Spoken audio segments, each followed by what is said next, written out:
আমাদেরও এমন একটা দিন ছিল, এমন একটা সোনালি অতীত আছে। আমরাও এত মজা করে জীবন পার করেছি। সকাল থেকে সন্ধ্যা কখন যে আনন্দে উল্লাসে খেলাধুলায় ঝগড়ায় কেটে গিয়েছে মনেই থাকিত না। আজ অনেকটা দিন পেছনে ফেলে চলে এসেছি। হঠাৎ করে যখন পেছনে তাকালাম, দেখলাম জীবন অনেক দূরে গিয়ে এসেছে।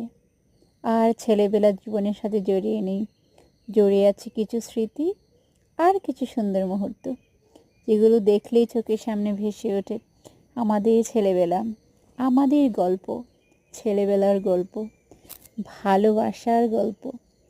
এত আনন্দ করেছি, এত সুখের জীবন কাটিয়েছি। আজ এই বয়সে এসে, এই সময়ে এসে মনে হচ্ছে কেন যে বড় হয়ে গেলাম। ছোট ছিলাম, কত ভালো ছিলাম, ঠিক।